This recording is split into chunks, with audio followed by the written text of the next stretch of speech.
serving the Republic of the Philippines for more than 75 years. Ito po ang Presidential Broadcast Service. Ang Pilipinas ngayon! Narito na ang pinakamainit na mga balita na nakalap sa bawat sulok ng bansa. Ihahatid sa bawat Pilipino saan man kayo sa mundo. Ang Pilipinas ngayon! Pakinggan ang bawat kaganapan sa bawat lalawigan. Ito ang Pilipinas ngayon!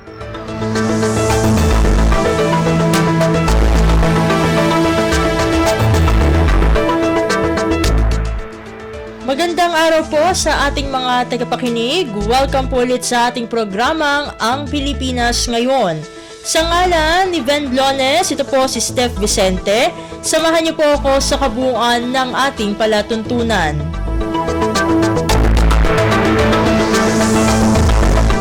Tulad ng dati, mapapakinggan po ang ulat ng ating mga kapatid na himpilan sa probinsya, ang ating mga segmentong balitang negosyo at kalakalan, balitang sports, at balitang artista maging ang ilan sa mga pangunahing balita mula dito sa ating bansa. Yan po sa kabuuan ng ating palatuntunan, ang Pilipinas ngayon. Kumpleto, detalyadong balitaan, di papahuli sa mahahalagang kaganapan. Kamustahin ang inang bayan, ang Pilipinas ngayon!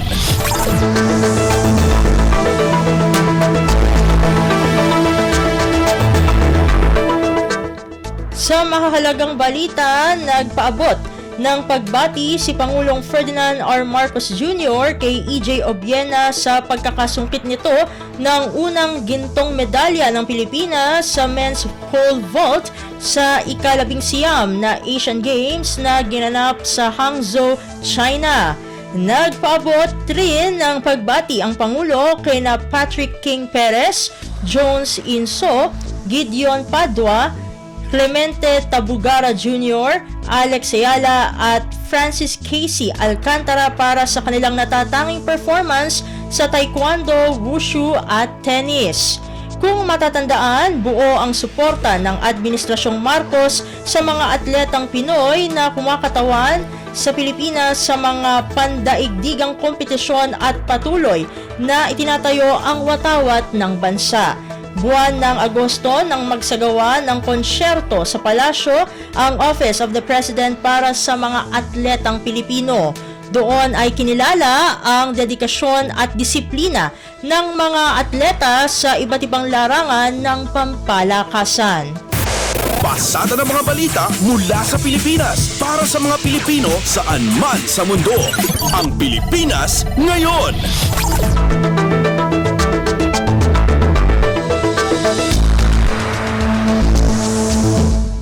Samantala, pagpapalakas ng Reserve Force at Civil Defense Units, binigyang diin ni Department of National Defense o DND Secretary Gilbert Teodoro. Ang pahayag ay ginawa ng kalihim sa isinagawang palatuntunan kaugnay ng ika-44 na National Reservist Week nitong Sabado sa Camp Aguinaldo. Ang detalye ng balitang ito mula kay Leo Sarne. Mahalagang palakasin ang Reserve Force at Civil Defense Units para sa seguridad ng mga komunidad. Ito ang binigyang diin ni Department of National Defense o DND Secretary Gilbert Teodoro sa pangwakas na palatuntunan ng 44th National Reservist Week nitong Sabado sa Camp Aguinaldo. Ayon kay Teodoro, kasalukuyang binabago ng Armed Forces of the Philippines ang disenyo ng Reserve Force para maging mas angkop sa pangailangan ng panahon. Sa kanyang panig, pinuri naman ni AFP Chief of Staff General Romeo Browner Jr. ang malaking kontribusyon ng mga reservists sa pagresponde sa mga natural na kalamidad, pagbibigay ng humanitarian assistance, pagsuporta sa internal security at territorial defense operations. Patuloy na pinapaunlad ng AFP ang Reserve Force para magkaroon ng mas malawak na papel sa pagtutok ng militar sa external defense. Mula sa AFP, ito si Leo Sarne para sa Radyo Pilipinas. Kumpleto, detalyadong balitaan, di papahuli sa mahahalagang kaganapan. Kamustahin ang inang bayan, ang Pilipinas ngayon!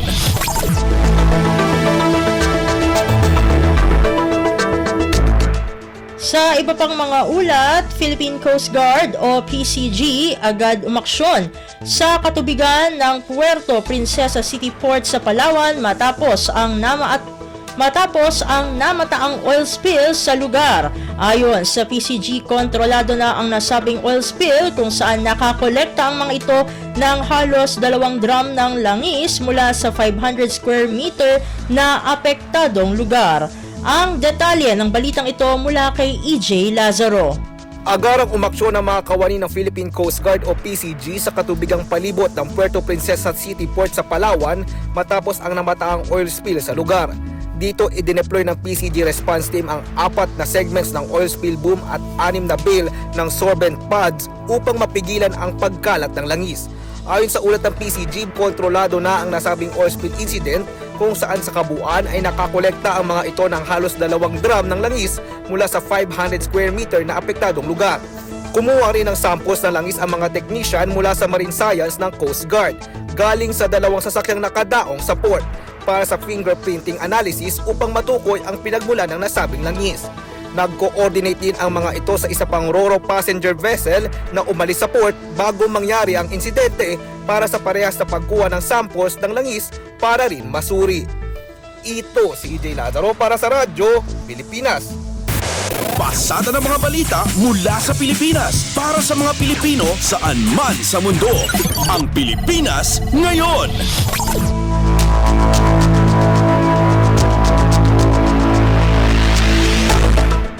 Samantala, upang matugunan ang problema ng mga mahihirap sa buong bansa dahil sa mahal na presyo ng bigas at iba pang bilihin, mamimigay ng cash assistance ang Kongreso at Department of Social Welfare and Development o DSWD sa mga susunod na araw.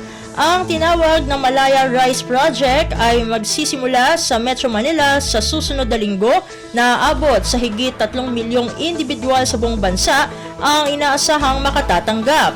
Ang mga tatanggap ay mula sa sektor ng mahihirap, senior citizen, persons with disability, single parents, at indigenous people. Ayon kay House Speaker Martin Romualdez, ang inisyatibong ito ng Kongreso at DSWD ay upang agad pansamantalang matulungan ang mga naghihikahos habang inaayos ng pamahalaan ang long-term solution sa kagutuman at mahal na bilihin. Sa naturang programa, 1,500 pesos na cash ang matatanggap ng bawat benepisyaryo. 570 pesos mula sa naturang cash assistance ay dapat ibili ng 15 kilos ng bigas na nagkakahalaga lamang ng 38 pesos kada kilo. Ang murang bigas ay ititinda sa labas ng mga payout centers sa araw na iyon. Ang natitirang 930 pesos ay pambili o panggastos naman sa iba pang pangangailangan. Kumpleto, detalyadong balitaan, di papahuli sa mahahalagang kaganapan. Kamustahin ang inang bayan, ang Pilipinas ngayon.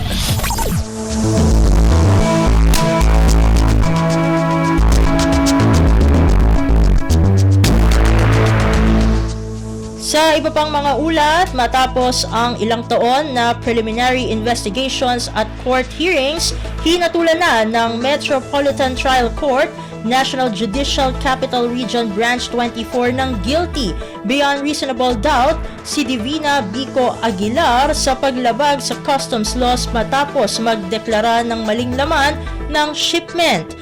Si Aguilar ang may-ari ng Real Mart na nahulihan ng misdeclared shipment noong June 26 ng taong 2020 na unang idineklarang pastry buns, ngunit matapos ang inspeksyon ay nakita ang imported carrots. Dahil sa malinaw na paglabag sa customs regulations, agad nag-issue ang pamahalaan ng seizure and detention order laban sa nasabing shipment at isinampa ang kaukulang kaso sa may-ari ng Real Mart. Dahil dito ay nagdesisyon ang korte kung saan hinatulan si Aguilar na makulong ng 3 hanggang 4 na taon. Pasada ng mga balita mula sa Pilipinas para sa mga Pilipino saan man sa mundo. Ang Pilipinas ngayon.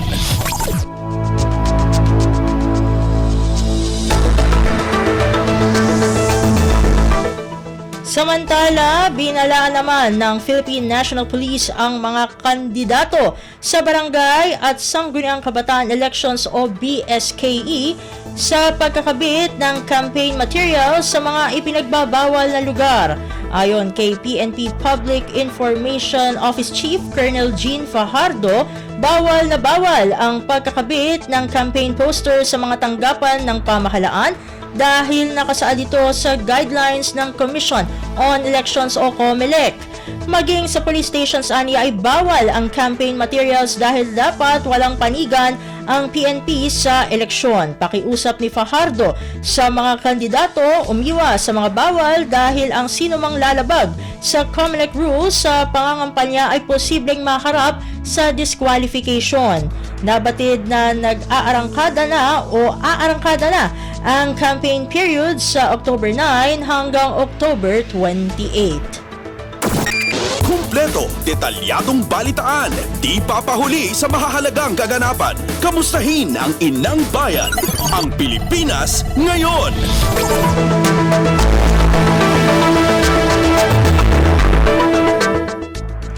Sa iba pang mga balita, nagpaabot ng pakikidalamhati si House Speaker Martin Romualdez sa pamilya ni dating Pangulong Rodrigo Duterte sa pagpanaw ng nakababata nitong kapatid na si Jocelyn Duterte Villarica. Ayon kay Romualdez, kaisa sila sa pagluluksa ng naiwang pamilya. Patuloy silang nananalangin para sa naiwang pamilya sa gitna ng mabigat na panahong ito. Biyernes nang mamayapa ang kapatid ng dating Pangulo. Pasada ng mga balita mula sa Pilipinas para sa mga Pilipino saan man sa mundo. Ang Pilipinas ngayon.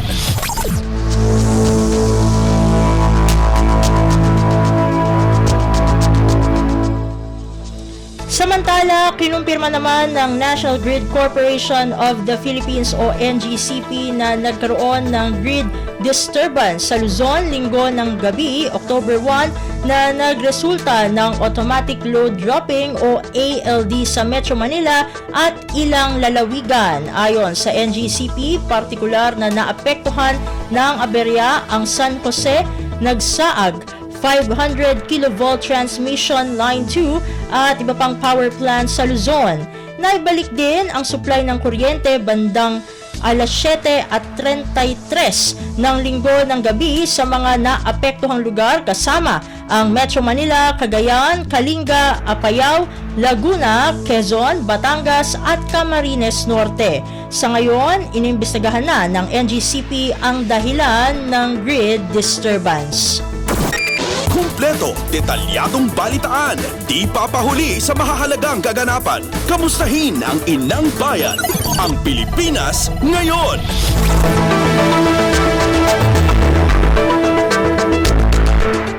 Samantala, nag-issue na ng Show Cause Order o SCO ang Land Transportation Office o LTO laban sa mga driver gayon din sa may-ari ng Sports Utility Vehicle o SUV na sangkot sa viral road rage incident sa isang bicycle rider sa Marikina City. Kasabay nito sinabi ni LTO Chief Vigor Mendoza II na inimbitahan din ang sakay ng bisikleta sa LTO National Capital Region at hiniling na magsumite ng notarized written complaint at iba pang supporting documents bilang bahagi ng investigasyon sa insidente. Dalawang magkahiwalay na SCO ang inisyu sa rehistradong may-ari at ang driver ng puting Nissan Patrol na may plakang NFY 4437. Inihain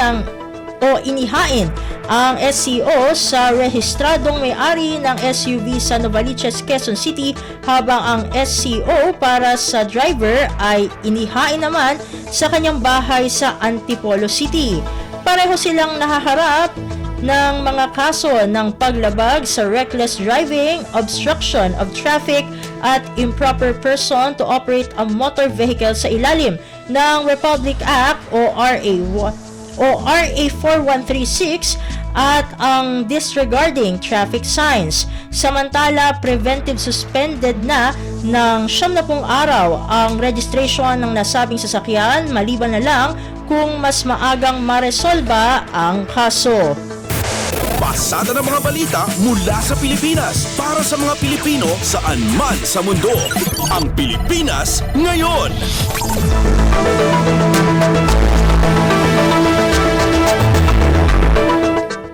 Sa iba pang mga ulat, binati ni Philippine National Police o PNP Chief Police General Benjamin Acorda Jr. ang Criminal Investigation and Detection Group o CIDG sa matagumpay na operasyon sa Marikina kung saan 53 samut-saring illegal na armas ang narecover mula sa isang aresadong sospek. Sa pulong balitaan sa Camp Crame, ipresenta ng PNP Chief ang mga nakuhang armas na kinabibilangan ng 26 na long firearms at 27 na short firearms. Ayon sa PNP Chief, ang matagumpay na raid nitong Biyernes ay isinagawa sa bisa ng 2 search warrant na inisyu ng Regional Trial Court ng National Capital Judicial Region sa Marikina. Nagpahayag din ng pagkabahala si General Acorda sa lawak ng operasyon ng suspect na hindi muna kinilala kung saan ilan sa kanyang mga kliyente ay mga high-profile gun enthusiast, uniform personnel ng AFP at PNP at maging mga politiko. Ayon pa sa general, bukod sa hindi lisensyadong gun dealer ang suspect, ginagawa pa niya ang kanyang pagbebenta sa pamamagitan ng online platforms. Sinabi ng PNP Chief na ang pinaigting na kampanya laban sa illegal at loose firearms ay bahagi ng pagtiyak sa mapayapa at maayos na barangay at sangguniang kabataan elections o BSKE. Kumpleto, detalyadong balitaan, di papahuli sa mahahalagang kaganapan. Kamustahin ang inang bayan, ang Pilipinas Ngayon.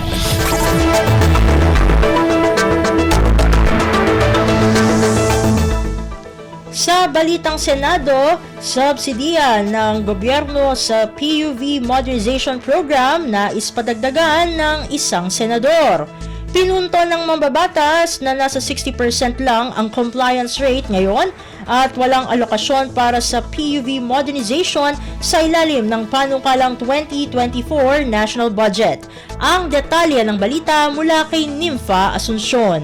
Nanawagan si Senador Sherwin Gatchalian na dagdagan ang halaga ng subsidiya na ilalaan ng gobyerno para sa modernization program ng public utility vehicles o PUVs. Pinunto ng Senador na nasa 60% lang ang compliance rate ngayon at walang alokasyon para sa PUV modernization sa ilalim ng panukalang 2024 national budget. Binigyang diin ni Gatchalian na ang pagtaas ng halaga ng subsidiya ay dapat maging bahagi ng estratehiya ng DOTR para makamit ang target na 100% modernization ng mga PUV sa bansa. Ayon sa DOTR, ang isang unit ng modernized PUV ay nagkakalaga ng 2.4 hanggang 2.8 million pesos. Sinabi naman ni Transportation Secretary Jaime Bautista na ipagpapatuloy ng ahensya ang pagbibigay ng equity subsidy sa lahat ng PUV drivers at operators at humihiling sila ng 1.6 billion pesos para sa naturang programa para sa susunod na taon. Nakatakda sa December 31, 2023 ang deadline para sa jeepney operators na sumali sa isang kooperatiba. Sinabi din ng DOTR na ilang private groups na ang interesadong sumabak sa manufacturing ng modernized PUVs na magpapababa ng halaga. Ito si Nympha Asuncion para sa Radyo Pilipinas. Pasada ng mga balita mula sa Pilipinas para sa mga Pilipino saan man sa mundo. Ang Pilipinas Ngayon.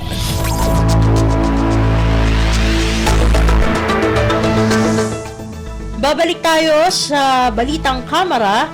900 million pesos inilaan para sa pamahagi ng World Teachers Day Incentive Benefit ngayong taon. Ito ay ayon sa isang kongresista.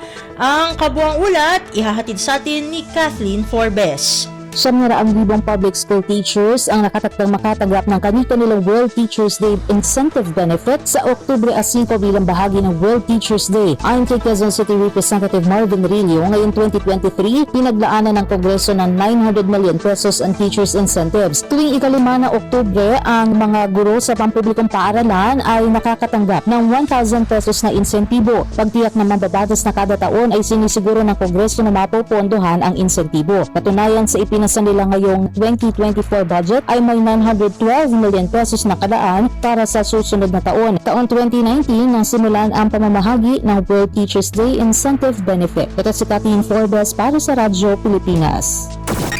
Kumpleto, detalyadong balitaan, di papahuli sa mahahalagang kaganapan. Kamustahin ang inang bayan, ang Pilipinas ngayon.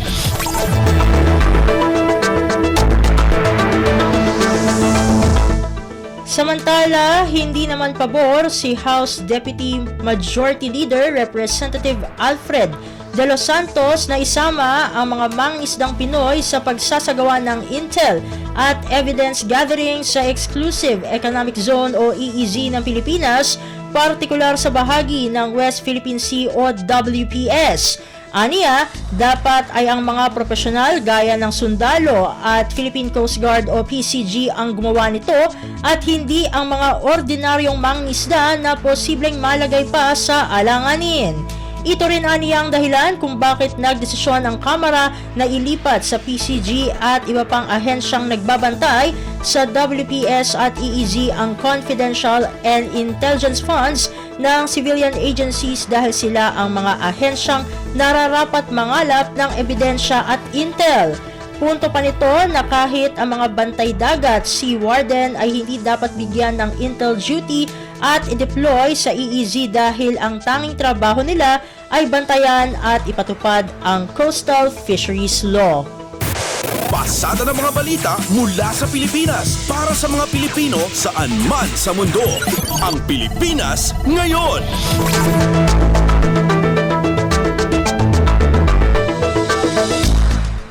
At iyan ang mga maiinit na balita para sa araw na ito. Samantala, ating antabayanan ang mga ulat mula sa ating mga kapatid na himpilan sa probinsya para sa ating regional news. Balita mula sa lalawigan sa bawat rehiyon ng ating bayan. Dito sa Ang Pilipinas Ngayon.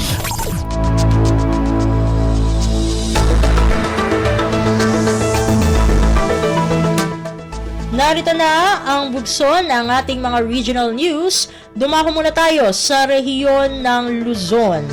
Halos 3 milyong piso na livelihood grant na ipamahagi ng Department of Social Welfare and Development o DSWD Region 2 sa mga biktima ng sunog at mga asosasyon sa Quirino Province. Ang kabuuan ng ulat ihahatid sa atin ni April Racho mula sa Tugigaraw. Agarop 3 milyon pesos agatad ti livelihood assistance tinaiyawa ti Department of Social Welfare and Development wenno DSWD Region 2 kadagiti na biktima ti insidente ti Uram ken sumagmamanong asosasyon ijay probinsya ti Quirino. Nakaawat ti 65,000 pesos sa tulong nga pinansyal dagiti 7 a biktima ti Uram, babaen ti kabuhayan integration business initiatives and gainful access to networks wenno kaibigan project ti ahensya na ipadanon met kadagiti 10 nga asosasyon ti tulong a pagpuunan da itinapili da ang negosyo. Ititulong ti Sustainable Livelihood Program wenno SLP ket naiyawatan dagitoy ti Seed Capital Fund nga gatad iti nasurok 2.8 million pesos. Babaen daytoy ti Program Convergence Budgeting 5 Capacity Development for Farmers, People's Organizations and Households in Urban and Rural Communities Project. Malaksid iti DSWD manamnamamot ti parang tarabay kadagitoy dagiti LGU tapno masigurado ang maparang ayda dagiti napili da a pagbirukan. Manipud to Gagaraw City 1980 sa Lucan Racho para iti Radyo Pilipinas World Service. Balita mula sa lalawigan sa bawat rehiyon ng ating bayan. Dito sa Ang Pilipinas Ngayon.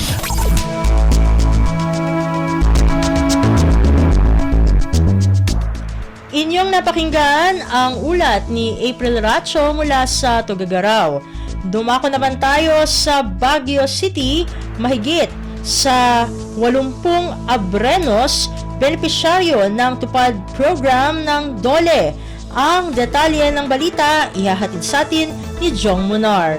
Nasurok 80 nga brenyos itinagdumari titunong panganap buhay sa ating Displaced Disadvantaged Workers Program iti Department of Labor and Employment Cordillera in partnership dati National Irrigation Administration kan Department of Environment and Natural Resources Cordillera. Itay nabit kan na ipatungpal iti payout dagati worker beneficiaries manipod iti naduma-duma munisipyo ti probinsya no sarino daytoy katadaan iti pakabukla nagatad nga upatagasot 50,000 pesos.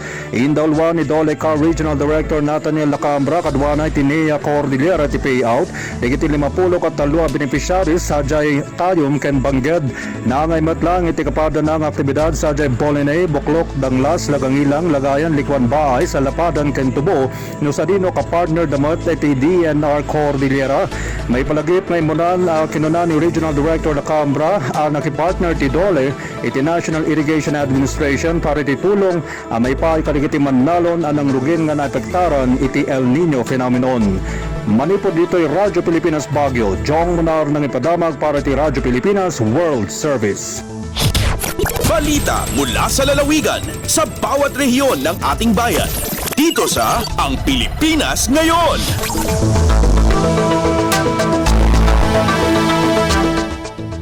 Inyong napakinggan ang ulat ni Jong Monar mula sa Baguio City. Pumunta naman tayo sa Virac. Executives ng isang Australian cruise ship pinaghahandaan na ang nakatakdang pagdaong nito sa Catanduanes. Narito ang balita mula kay Jan Tatad. Pinagpreprepara na kan mga ehekutibo nin Coral Adventurer Expedition Cruise Line ang sa indang pagduong sa probinsya nin Catanduanes sa maabot na katapusan nin Oktubre ngunya na taon. Kaibahan ang personahe hali sa Travel People Limited Incorporated, Walem Philippines Incorporated sa COD Department of Tourism Office of Product and Market Development. Nagsagibo nin familiarization tour ang mga ini kan nakaaging Setyembre 29 sa manlain-lain na destinasyon na bibisitahon kan mga pasahero ni nasabing cruise ship. Maugmang tinagbo ang nasabing personahes kan lokal na gobyerno nin Catanduanes sa pamayo ni Governor Joseph Cua asin Vice Governor Peter Cua kaibahan ang Provincial Tourism Office sa indang pag-abot sa islang probinsya. Kabali sa itinerary kan Australian cruise ship na ini ang pagbisita sa magagayo na beaches sa Virac, sagkod an Palumbanes Island sa Banwaan nin Karamuran. Hali digdi sa Radyo Pilipinas Virac. Ini si John Tatad para sa Radyo Pilipinas World Service. Balita mula sa lalawigan sa bawat rehiyon ng ating bayan. Dito sa Ang Pilipinas Ngayon.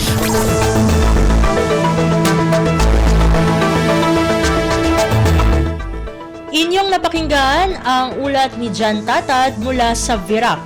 Dumako naman tayo sa rehiyon ng Kabisayaan. Mahigit 4 na milyong pisong halaga ng iligal na droga nasabat ng Police Regional Office 7 sa 2 araw na operasyon ng kanilang mga police unit sa Central Visayas.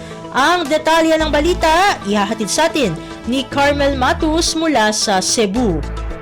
Kapin sa 4 milyones pesos nga balor sa illegal nga droga ang nasakmit sa nagkalain-laing police units ubos sa pagdumala sa Police Regional Office Region 7 kon PRO 7 sa paghimo niini sa ilahang simultaneous anti-criminality law enforcement operations kun SACLEO. Matod pa sa pamahayag ni PRO 7 Director Police Brigadier General Anthony Abrin, anaa sa kapin 600 gramos nga shabu ang nakuha sa ilang nga nagkalain-laing nga police operations kini gawas pa sa marijuana nga nagkantidad og 5,000 pesos. Naaresto usab ang nasa 136 ka mga drug suspects diin ang pipila ni ini gikonsiderar nga high value targets. Sa kampanya batok sa loose firearms ana sa 149 ka mga firearms ug 2 ka explosives ang nakuha ug ana usab sa 13 ang naaresto. Samtang sa illegal gambling ana sa 198 ang nadakpan ug 4 usab ang nadakpan sa most wanted person ug 119 sa mga other wanted persons nga nadakpan sa pag-serve ni ini sa mga warrant of arrest sa nagkalain-laing kaso. Gikan dinhi sa Sugbo kini si Carmel Matus para sa Radyo Pilipinas World Service.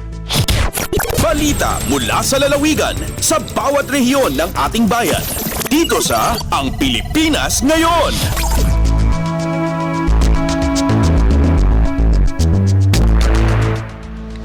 Inyong napakinggan ang ulat ni Carmel Matus mula sa Cebu. Pumunta naman tayo sa Iloilo. mga lumabag sa COMELEC gun ban sa Western Visayas umabot na sa mahigit 300. Pakinggan ang kabuang ulat na ihahatid sa atin ni Janelle Baclay. Naglabot na sa 316 ka mga loose firearms na na-recover sa Police Regional Office 6 sa ginkandak na COMELEC checkpoints halin sang Agosto. As of September 30 nga datos, may 61 ka mga gun ban accomplishments ang kapulisan sa nagkalain-lain nga police station sa Western Visayas. May kabugusan naman nga 11,091 ka mga total checkpoints ang ginkandak sa Police Regional Office 6. Base sa calendar of activities sang COMELEC, magalawig pa tubtob Nobyembre 29 ang gun ban. Sa diin wala ginapanugutan ng pagdala sang pusil kag iban pa nga matalom nga mga bagay. Gikan sa Iloilo, Janelle Baclay para sa Radyo Pilipinas World Service. Balita mula sa lalawigan sa bawat rehiyon ng ating bayan. Dito sa Ang Pilipinas Ngayon.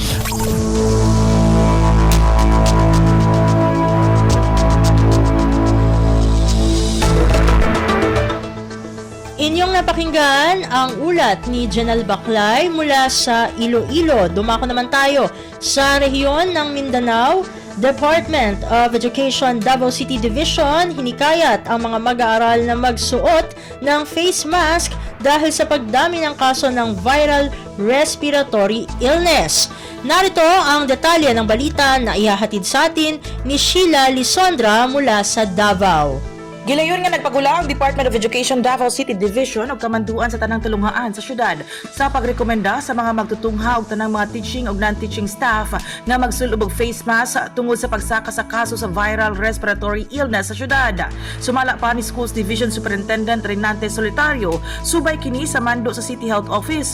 Ugot usab nga gipahimangnuan hilabi na mga dunay sintomas sa ubo, sipon og ilanat nga magsulod og face mask aron malikayan ang pagkatag sa virus.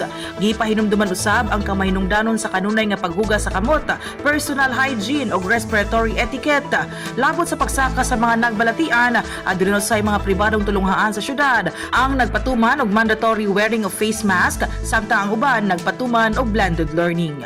Report gikan Davao City, Sheila Lisondra alang sa Radyo Pilipinas World Service. Balita mula sa lalawigan sa bawat rehiyon ng ating bayan. Dito sa Ang Pilipinas Ngayon.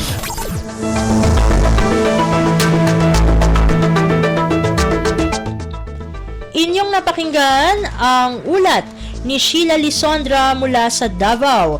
Dito na natatapos ang ating regional news. Narito naman ang ating segmentong Balitang Negosyo at Kalakalan na susundan ng segmentong Balitang Sports, parehas na ihahatid sa atin ng ating kasamang si Leo Magpayo. Lagay ng ekonomiya, kalakalan, negosyo at iba pa. Atin ang alamin dito sa Ang Pilipinas Ngayon.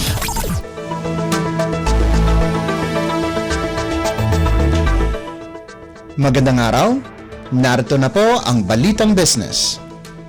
Umaasa ang Philippine Economic Zone Authority o PEZA sa mas maraming investments pa na gagawin ang mga kumpanyang Chino sa Pilipinas matapos ang matagumpay na pagtatapos ng ika-20 China Association of Southeast Asian Nations o ASEAN Expo o Ka-Expo. Ayon kay PEZA Director General Tereso Panga, kumpiyansa itong aakit ng mas maraming mga Chinese company investors ang bansa dahil sa malakas na ekonomiya na ipinapakita nito at proactive investment promotion strategy ng Pilipinas.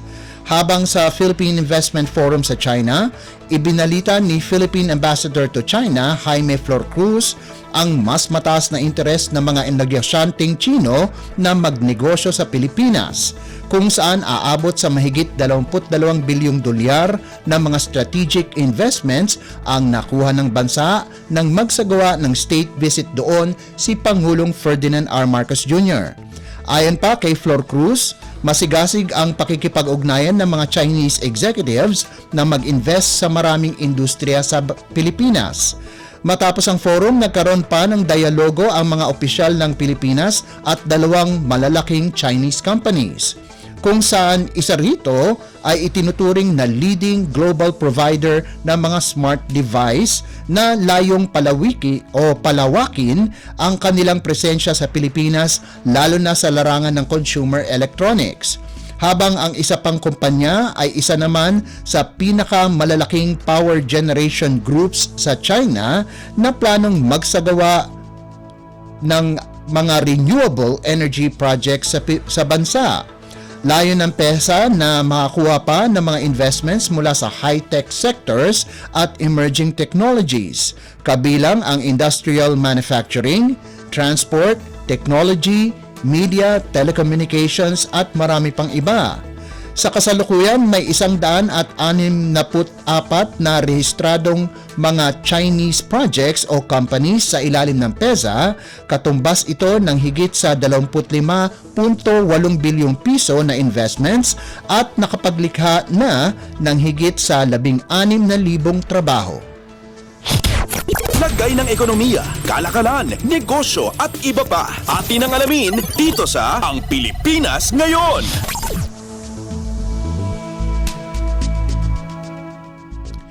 Inilunsad na ang implementing rules and regulations o IRR ng Executive Order o EO number 32 series of 2023 o ang streamlining the permitting process for the construction of telecommunications at internet infrastructure. Ayon kay Anti-Red Tape Authority o ARTA Secretary Ernesto Perez, ang IRR ay magbibigay ng wastong pagpapatupad sa EO number 32 habang ginagawa nitong formal at standardize ang guidelines ng bagong regulasyon. Ito ay ginawa ng Technical Working Group o TWG na pinamunuan ng Department of Information and Communications Technology o DICT kasama ang mga miyembro mula sa ARTA, Department of Public Works and Highways, National Telecommunications Commission at ang Department of the Interior and Local Government. Kabilang sa mga probisyon ng IRR ay ang mga delineated requirements, pati na rin ang standardized processing period at assessment of fees. Tungkulin ng ARTA sa IRR ay nakatuon sa mga delay sa pagproseso sa aplikasyon para sa government-issued licenses, clearances, permits, certifications o authorizations. Susubaybayan din nito ang mga unresponsive government institutions at ibunyag ang mga public official o mga kinatawan na walang balidong dahilan na humahadlang o nananakot sa sinumang kumpanya ng telekomunikasyon. Layo ng ARTA na bawat Pilipino, anuman ang kanilang lokasyon o kalagayan, ay magtatamasa ng pantay na pag-access at pakinabang na dulot ng modernong communication technology. Lagay ng ekonomiya, kalakalan, negosyo at iba pa. Atin ang alamin dito sa Ang Pilipinas Ngayon.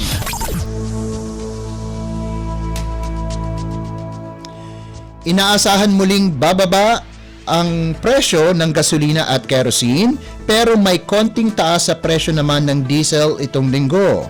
Batay sa oil trading, ang presyo ng gasolina ay bababa ng 2 piso kada litro habang ang presyo ng kerosene ay matatapisan ng 50 sentimo kada litro.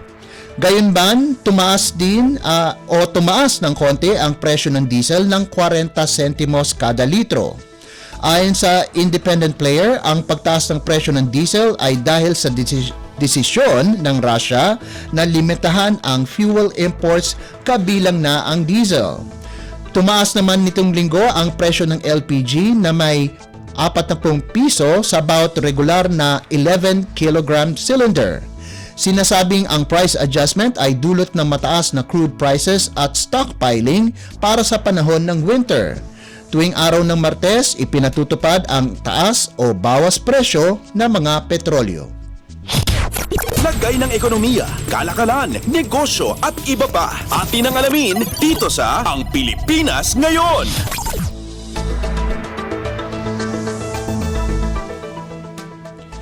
At para naman sa sports balita, updates at pinakahuling mga usapin sa mundo ng palakasan. Atin ang pakinggan dito sa Ang Pilipinas Ngayon. Nakuha ni Filipino gymnast Carlos Edriel Yulo ang ticket patungong Paris Olympics pagkatapos ang pagbabalik sa kanyang paboritong event sa 2023 Artistic Gymnastics World Championships na ginanap sa Sportspalais sa Antwerp, Belgium. Pagkatapos ng 2 beses na pagkabagsak sa vault sa unang araw ng kompetisyon, bumawi si Yulo sa floor exercise at lumabas na siya ang pinakamataas na ranked na atleta para magkwalipika sa Paris. Nagtapos siya sa ikatlong pwesto sa men's floor exercise na may 14.6 points, sa likod nina Artem Dolgopiat ng Israel at Frederick Richard ng Estados Unidos, subalit kapwa si Dolgopiat at Richard ay pasok na sa Olympics. Kaya ang ibig sabihin nito ay si Yulo ang susunod na kandidato na may pinakamataas na tinapos sa event. Sinamahan ni Yulo si Paul Volter, EJ Obiena na una nang nakakuha ng pwesto sa 2024 Paris Olympics. Pinagpaliban ni Yulo ang nalumaban sa 19th Asian Games para makapagpartisipa sa 2023 Artistic Gymnastics World Championships na isang qualifying tournament para sa Olympics. Updates at pinakahuling mga usapin sa mundo ng palakasan. Atin ang pakinggan dito sa Ang Pilipinas Ngayon.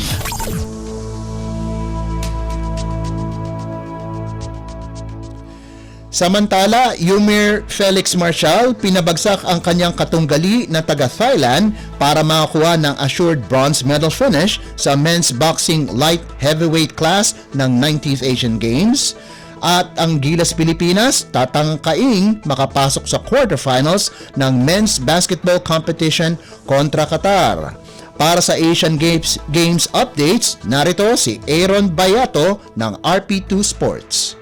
Isang malupit na sucker punch ang pinakawalan ni light heavyweight boxer na si Yumir Felix Marshall para mapabagsak si Wirapon Jongjoho ng Thailand sa second round ng men's 80kg quarterfinals sa Hangzhou, China kagabi dahil sa kanyang knockout win. Automatic na assured bronze na si Yumir at makakalaban ang Syrian boxer na si Ahmad Guson sa darating na Miyerkules. Mamaya ng mga alas 4 ng hapon magtutuos ang Qatar at ang Gilas Pilipinas men sa round of 16 ng men's basketball tournament 5-on-5. Target ng Gilas Pilipinas na manaig kontra sa mga Qataris para muling makabalik sa quarterfinals ng men's basketball competition ng ASEAN. Kung mananaig ang Gilas mamaya, makakalaban nila ang Iran sa quarterfinal. Mula sa RP2 Sports para sa Radyo Pilipinas, Aaron Bayato, 19th Asian Games.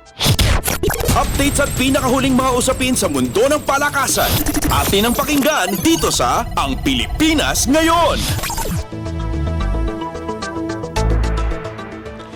Matagumpay ang unang asignatura ng University of the Philippines pagkatapos gibain ang Adamson University 68-51 sa University Athletic Association of the Philippines o UAAP Season 86 Men's Basketball Tournament nitong linggo na ginanap sa Pasay City.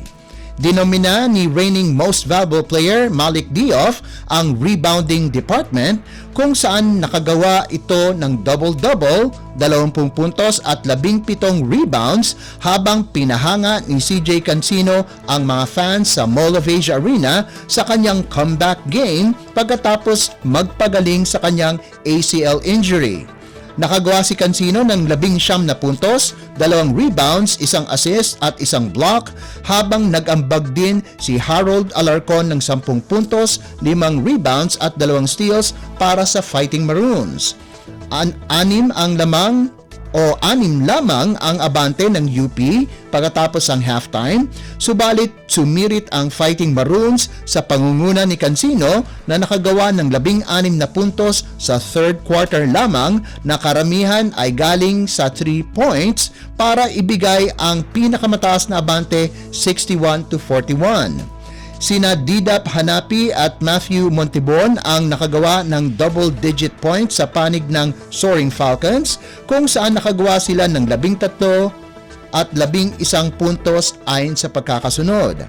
Sunod na mga kalaban ng UP ang University of the East Red Warriors sa Miyerkules, habang makakaharap ng Adamson ang University of Santo Tomas Growling Tigers sa kaparehong araw sa Mall of Asia Arena.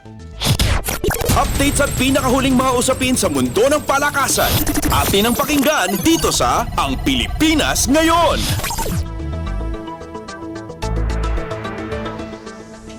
Kasunod ng pagbibigay ng unang ginto ng Pilipinas sa 19th Asian Games sa pamagitan ni EJ Obiena ng pole vault, tangka ng Philippine Athletics Team na dagdagan ito Lunes ng gabi matapos na umabante sa gold medal round ang 4 pang Pinoy tracksters. Kung papalarin, posibleng mapantayan o higitan pa ng Pilipinas ang 4 na gintong medalya nito noong 2018 Asian Games. Ito ay kung magwawagi sina Christina Knott, John Tolentino, Lauren Huffman at Robin Brown sa kani-kanilang final events. Unang sasalang si Knott na siyang pumasok sa finals ng women's 200-meter dash nang itala ang 24.02 seconds sa heats kung saan siya ang ikawalo sa 8 finalists. Target ng Filipino-American sprinter na ibigay sa Pilipinas ang unang medalya nito sa naturang event sa loob ng 37 taon, kasunod ng silver medal ni Lydia De Vega noong taong 1986. Isinumitin naman ni Tolentino ang oras na 13.7 seconds para pumangalawa sa qualifiers at umusad sa men's 110-meter hurdles finals. Wala pang Pinoy ang nakapag-uwi ng medalya sa hurdles mula nang mabuo ang Asian Games noong 1951. Samantala, pasok sa finals ng women's 400-meter hurdles sina Robin Brown at Lauren Huffman. Lalaban sila para sa gintong medalya Martes ng gabi. Ang balitang yan ay mula sa RP2 Sports 918 kHz. Updates at pinakahuling mga usapin sa mundo ng palakasan. Atin ang pakinggan dito sa Ang Pilipinas Ngayon.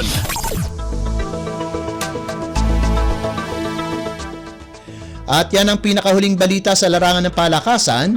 Para sa Radyo Pilipinas World Service, ito po si Leo Magpayo. Magandang araw. Updates at pinakahuling mga usapin sa mundo ng palakasan. Atin ang pakinggan dito sa Ang Pilipinas Ngayon.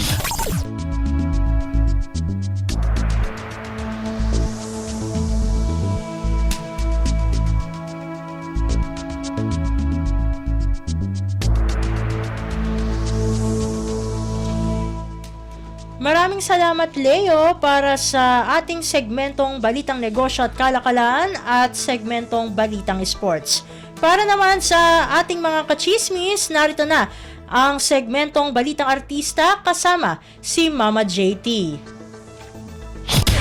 Ang latest, ang hottest sa showbiz and entertainment. Heto na sa Ang Pilipinas Ngayon.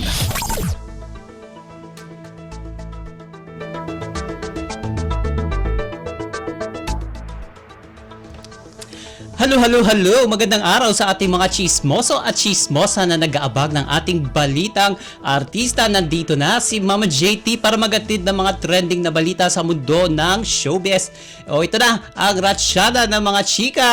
Ito after 3 years makaraan ng pandemya at pagkawala ng prangkisa, naging successful ang relaunching ng ABS-CBN Ball 2023 na ginanap nitong Setyembre 30 ng gabi sa Makati Shangri-La sa Makati City. At hindi lang mga kapamilya stars at executives ang umattend sa nasabing event. Imbitado rin kasi ang iba't ibang personalidad na katuwang ng ABS-CBN para sa pagpapatuloy ng kanilang operasyon kahit wala na sila ngayon sa kanilang free TV.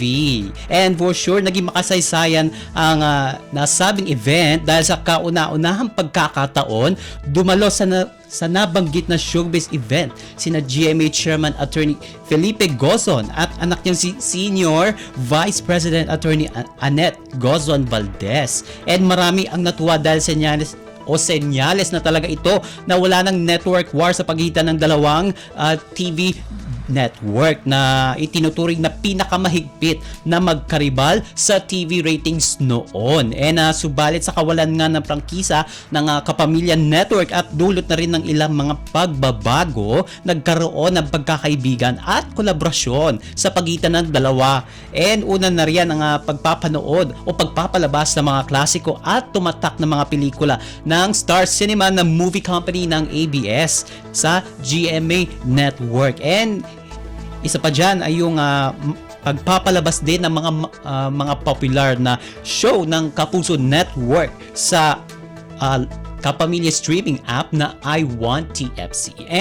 Nagkaroon pa ng sanib puwersa ng pag-produce ng setting Unbreak My Heart kasama ang VU Philippines. Ang panghuli dyan mga kachismis ay ang pagpapalabas sa noontime show na It's Showtime sa sister channel ng GMA, ang GTV.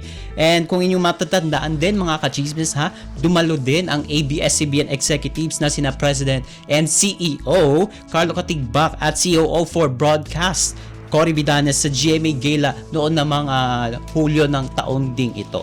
Speaking of the ABS-CBN Ball, spotted ang mga bigating artista at personalities ng Kapamilya Network sa Gala night nito. Kabilang dyan ay sina Catherine Bernardo, Daniel Padilla, Liza Soberano, Enrique Hill, Andrea Brillantes at Kim Chiu. Ilan pa sa mga celebrities na rumampa din sa okasyon na yun ay sina Karina Bautista, Aljon Mendoza, Aya Fernandez, JC De Vera, RK Bagatsing at ang nagbabalik na si Baron Geisler. Ang naging tema ng ABS-CBN Ball 2023 is Gratitude and Togetherness. Ika nga ng Kapamilya Network, more than a fashion extravaganza, the night was an opportunity for Kapamilya stars to celebrate with gratitude and pay it forward. As part of the proceeds of the event will support the advocacies of the ABS-CBN Foundation. Yung mga advocacies na yun ng nasabing foundation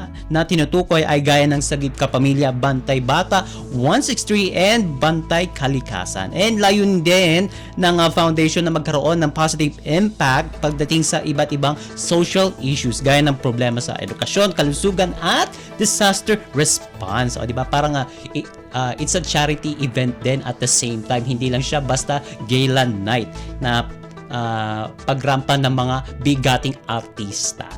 Nagpamigay din ng special awards sa mga best dressed celebrities and sa most popular couples para sa gabing iyon. Eto nga, para sa taong ito nakaboto din ang fans na kanilang napupusuan na love team o mga artist via YouTube at KTX. Kaya heto yung mga listahan ng mga nanalo sa People's Choice Award ng nasabing gala event ng Kapamilya Network.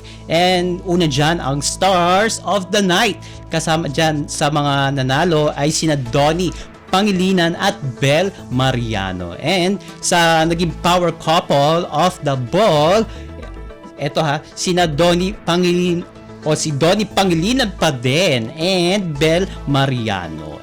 Sa Star Magic fan favorite, ito yung naging botohan doon sa online. Nanalo dyan si Angie Salvacion at si Ayan Rances. Sa Best Dress of the Night, syempre, ang nanalo dyan ay si Joshua Garcia at syempre si Catherine Bernardo. Di ba parang naging bongga talaga yung ABS-CBN Ball nung Sabado, di ba? Rumampa lahat ng mga artista, lahat, pati yung napanood natin yan mga kachismis, kahit yung mga kapuso artist ay nagpunta din sa nasabing event. Di ba parang sinasabi na wala na talagang network war. So it's all in one place. OMG, wala na tayong oras para sa ating balitang artista. Maraming salamat mga kachismis sa pakikinig sa aking mga chika for today. Ako po si Mama JT para sa Radyo Pilipinas World Service.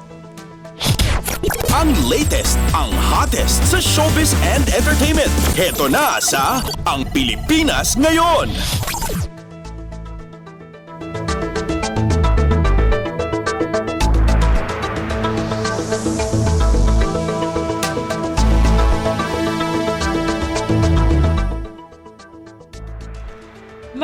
maraming salamat Mama JT para sa ating segmentong Balitang Artista para sa araw na ito. Samantala, magpapasalamat din tayo sa ating mga nakasama sa ating transmitter site sa Tinang, sa studio. Kasama natin si Milo Jonella, Susan Aison at Anthony Pimentel. Maraming salamat din sa ating executive producer na si Jerome Toledo.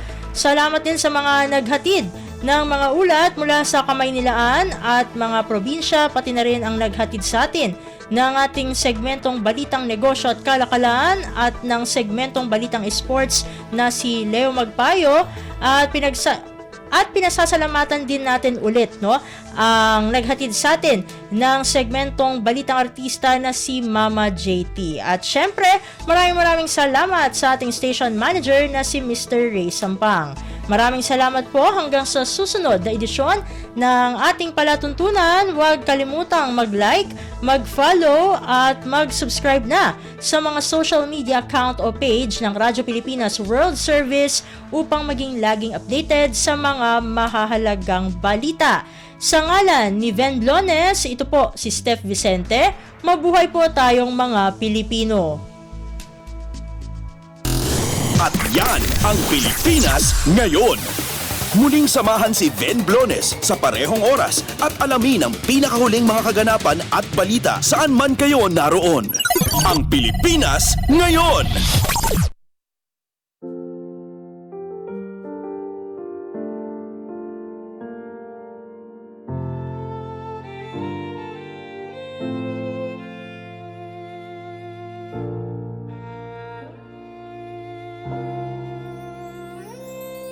Ang tanging may pamamaan ako'y edukasyong Pilipino. Tinuturong galing at talino para maabot ang pangarap mo. Ang tanging handog ko sa'yo'y edukasyong Pilipino. Diskarteng mula sa puso, mamamanghap ang mundo. Matatag na mga guro, matatag sa mga pagsubok, matatag na mga mag-aaral, matatag na talino'y umiiral. Hinaharap ang hirap, walang takot sumugod, humahanap ng solusyon, ipaglaban ang edukasyon. Kabataang Pilipino, Muslim o Kristiyano, lahat ng paniniwala, lahat ng katutubo, may kapansanan, iba man kasarian. Ang ating pag-aaral ay ating karapatan. Ang ating pag-aaral, pang-ahon sa kahirapan. Matatag na mga guro, matatag sa mga pagsubok, matatag na mga mag-aaral, matatag na talino'y umiiral. Hinaharap ang hirap, walang takot sumugod, humahanap ng solusyon, ipaglaban ang edukasyon. Ang tanging alay ko sa'yo'y edukasyong Pilipino. Matapat ng pamamaraan, maunlad na kinabukasan.